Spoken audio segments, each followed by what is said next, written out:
Yo, c'est Vega, bienvenue pour cette page officielle du chapitre 14 de Boruto To Blue Vortex, qui à la fois me dit « Ah, ça pourrait être un excellent chapitre !» Oui, ça me hype, pourquoi? Parce que déjà, voici la page, et parce que du coup, revenons en détail sur le fait que c'est le retour de Sakura. Enfin, le trio légendaire au complet, enfin au complet. Il manque Sasuke est un arbre, Naruto est dans une dimension parallèle, Sakura vit sa vie. Mais enfin du Sakura, est-ce que ça veut dire qu'elle est juste là pour soigner Inojin et basta? Ou est-ce qu'elle est là pour faire avancer l'histoire? Pour se dire où est Naruto? Pour se demander comment ça se passe avec son mari? Je veux dire, Sasuke était un déserteur, est-ce qu'elle croit Sarada?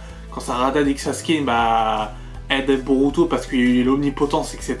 Et que Sakura reste dans la confidence avec Sarada, est-ce que ça sera un chapitre dédié à Sakura? J'aimerais vraiment que ce sera un chapitre dédié à Sakura. Bon, ça fait un peu tard, parce que 14 chapitres où il n'y a pas eu de contexte, ça fait mal. Mais ça sera un chapitre vraiment très intéressant qui me hype pour beaucoup de points. Par exemple, le fait que Boruto se fasse arrêter au chapitre précédent. Enfin, c'est quand même quelque chose d'assez énorme et d'assez cool. J'ai hâte de voir la répercussion que ça peut engendrer, s'il y a un procès, etc. Là, c'est vraiment le moment de mettre du contexte par rapport au fait que Boruto se fasse arrêter, etc. On peut parler de la disparition de Naruto, vu qu'il est accusé du mort de Naruto.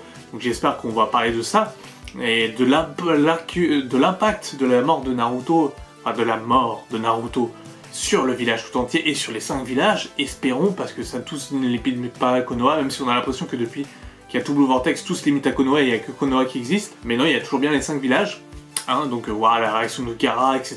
Gaara qui est un ennemi proche de Naruto quand même, aussi, il faut le rappeler, donc voir comment c'est traité cette chose, puisque c'est quand même touché au héros de la 4ème grande guerre ninja. Donc à voir comment ça va être amené. Mais voir Sakura, revoir Sakura, c'est quand même quelque chose d'assez énormissime.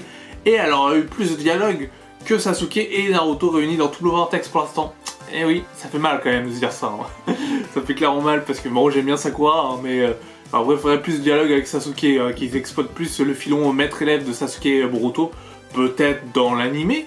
Peut-être, je dis bien peut-être que ça se fera, mais en tout cas, revoir Sakura, et a priori, elle est étonnée par les pouvoirs de Imaori, d'après ce que j'ai compris de la traduction. Elle est, a priori, du coup, décontenancée un petit peu des pouvoirs de Imaori, de sa régénérescence, qui puisse se régénérer aussi facilement. Ah, il n'y a pas que moi qui trouvais ça bizarre, hein. Si Sakura le dit, alors que Sakura elle a vécu avec Naruto quand même, enfin vécu, oui, elle a passé des années avec Naruto, donc du coup, voilà, elle s'étonne du coup de cette façon, vu qu'elle a vécu avec Naruto et Kurama en partie, elle sait comment fonctionne le pouvoir de Kurama, et le fait peut-être qu'elle se régénère aussi facilement, peut-être que Imaori lui a pas dit qu'elle avait Kurama, mais j'en doute, enfin je veux dire, pourquoi elle cacherait cette information à Sakura? Alors que c'est pas un ennemi des Imawari, etc. Donc voilà. Inojin n'est pas mort aussi. Constat à faire, c'est qu'Inojin n'est pas mort puisqu'elle dit qu'il va bientôt se rétablir. Bon, pour l'instant, elle est fatiguée, enfin, le temps qu'il se remette de ses blessures, etc. Mais en tout cas, sa vie est hors de danger. Donc voilà, pas de Inojin mort. De toute façon, ils ont du mal à tuer leur personnage dans tout Blue Vortex, vu qu'on rappelle dans Boruto Naruto Next Generation, il y a eu le nombre total de 0 morts parmi les protagonistes. Voilà, pour vous dire. Il y a eu Kurama, mais Kurama il est ressuscité. Est-ce que ça compte? Non. Pour moi ça compte pas du tout. Enfin bref, du coup, non, franchement ça me hype bien et je pense que ça peut être, si c'est bien fait, un des meilleurs chapitres de tout Blue Vortex, si ce n'est le meilleur chapitre de tout Blue Vortex à ce jour. Il aura fallu quand même attendre 14 chapitres, voilà, mais je suis hypé. L'année dernière, le mois dernier j'étais aussi hypé. Je veux dire, le tome 4, parce que je crois que c'est le tome 4 de Boruto, il commence vraiment bien, et même vraiment bien. J'espère vraiment qu'il y aura des choses positives à retirer de ce chapitre, parce que le retour de Sakura, c'est quand même quelque chose. Est-ce qu'on va en savoir plus sur le Kama? Parce qu'il y a plein de zones d'ombre aussi. Est-ce qu'on reverra Momoshiki un jour? Enfin oui, on reverra sûrement Momoshiki, mais quand? Parce que là, ça fait 14 chapitres et pas Momoshiki. Oui, il est où Momoshiki? Il y a ça aussi, mais bon, chaque chose en ce temps, apparemment, puisque le retour de Sakura est là, et célébrons-le, puisqu'on aime tous ce personnage de Sakura. On dit qu'elle est inutile et qu'elle est détestable, mais finalement on l'aime bien, c'est notre amie toxique. non, je déconne, elle est pas toxique du tout.